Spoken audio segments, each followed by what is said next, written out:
simply responding to Palestinian aggression. Israel strikes back against terror. Israel retaliates. Israel responds. Palestinians attack. Israel retaliates. A day of Palestinian attacks and Israeli retaliation. Israel resumed its retaliation. Violence could escalate over the coming days as Israel retaliates. Calling Palestinian actions attacks and Israeli actions retaliation is meaningful. Retaliation suggests a defensive stance in response to violence initiated by someone else. It places a responsibility for the violence on the party provoking the retaliation.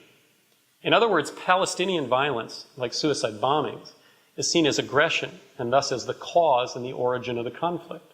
That's what has caused this crisis to come upon us, not the absence of a political way forward, but terrorism in its rawest form.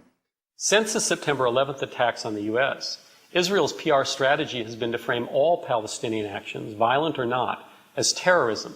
To the extent that they can do that, they've repackaged an illegal military occupation as part of America's war on terrorism. This is Israel's war on terrorism. F-16s hit a Palestinian police station in the Gaza Strip this morning. The case the Israelis are trying to make, this is no different than what the U.S. is doing in Afghanistan.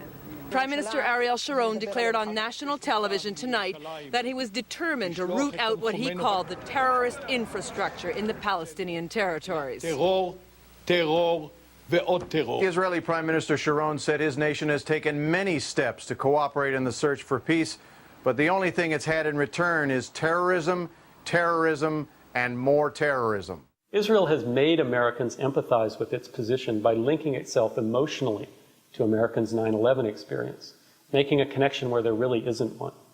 It's been breathtaking how American journalists have allowed themselves to be manipulated in this way. A New York delegation toured suicide bombing sites in Israel today. Mayor Rudolph Giuliani said the people of Jerusalem and New York City stand shoulder to shoulder against terrorism.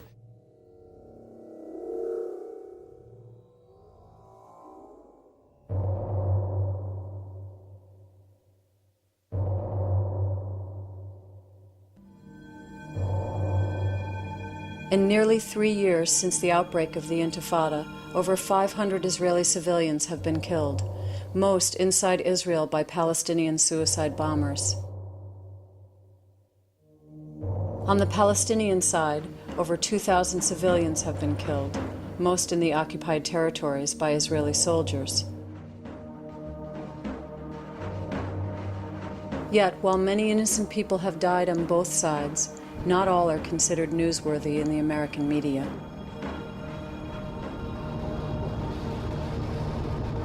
There have been periods where almost no Israelis have been killed and large numbers of Palestinians have been killed. Those periods have been referred to routinely by the American press as periods of relative calm. What that means is it's relatively calm if only Arabs are dying. In August 2002, news outlets were reporting a period of relative quiet. Relative quiet is held in the West Bank town of Bethlehem. What the reports failed to mention was that during this same time period, 39 Palestinian civilians were killed. 24 of them were women and children. The media present the situation as being somehow there are victims on both sides, but the Israeli victims are nearer, dearer. For example, when in March 2002, 29 Israelis were killed in Netanya by a suicide bomber, that killing was rightly labeled a massacre. But how much the Palestinians may be suffering is not the main Israeli concern now. They'll be burying the 28th victim tomorrow from the Netanya Passover massacre. However, when a few weeks later, at least as many Palestinian civilians had been killed, when Israeli forces invaded Jenin, an event that was widely condemned as a war crime by human rights organizations, American news outlets downplayed the event and questioned and dismissed the possibility of a massacre. U.S. Secretary of State Colin Powell said today he has seen no evidence of a massacre. They're still digging at the rubble of Jenin, still trying to get to the bottom of what really happened here.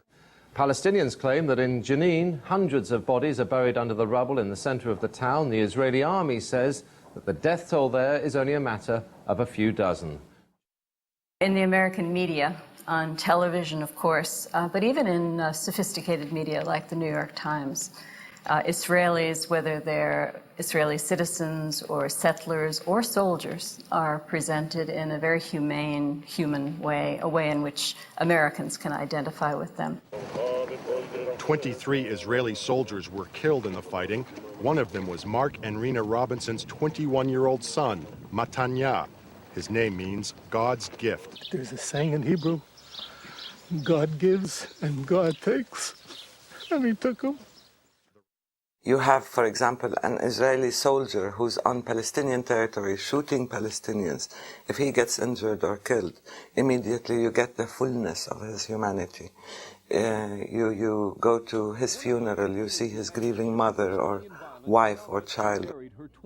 You learn a lot, his name, his hopes, his dreams, where he came from, and so on. And yet you have, hundreds and thousands of Palestinians killed. And you never get to know their name.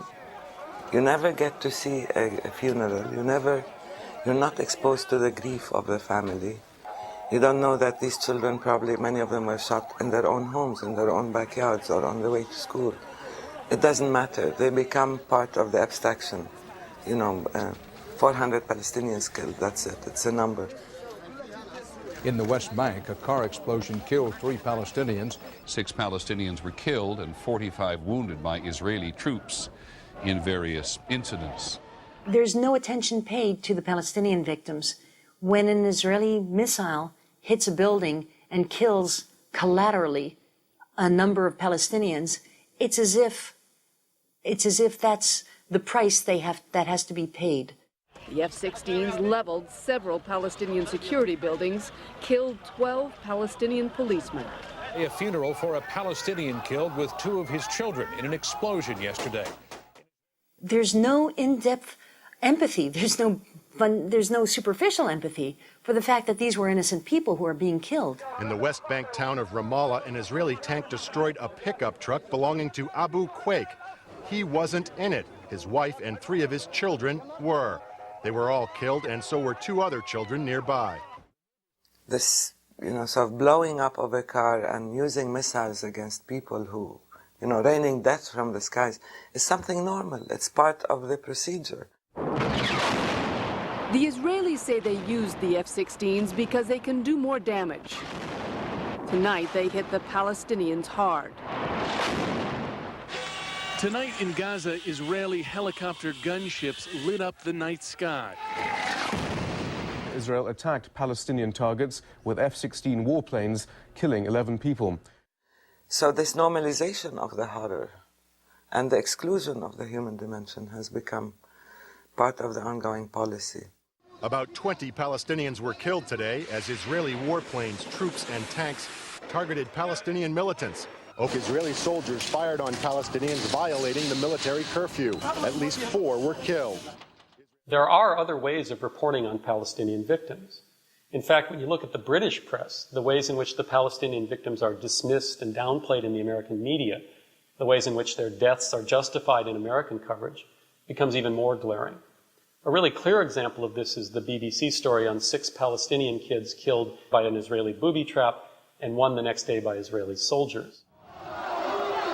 5 small bodies on their way to the grave, carried shoulder high, a martyr's funeral in Gaza for the dead schoolboys. Sources in the Israeli government and security services have admitted they were probably the victims of an Israeli booby trap. Victims who died side by side, 2 sets of brothers and a cousin, all members of one devastated Palestinian family, the Al-Astals. Naim lost his oldest son and his youngest, who was only 6. Both good boys, he told me, who never gave any trouble. This Israeli minister wants a full inquiry, but claims it wasn't a civilian area. Civilians are not there. That's exactly what was stated. I stood there yesterday. This is an area where children pass to go to school. This is an area where people cultivate. I have stood there and I have seen it. Now, is it appropriate that a roadside bomb should be planted in this place? That's exactly what will be investigated. That's exactly what will be investigated. Even as he spoke, Palestinians say another child was killed in Gaza. They claim Israeli forces fired on these stone throwers, killing a 15-year-old called Wael. The army denied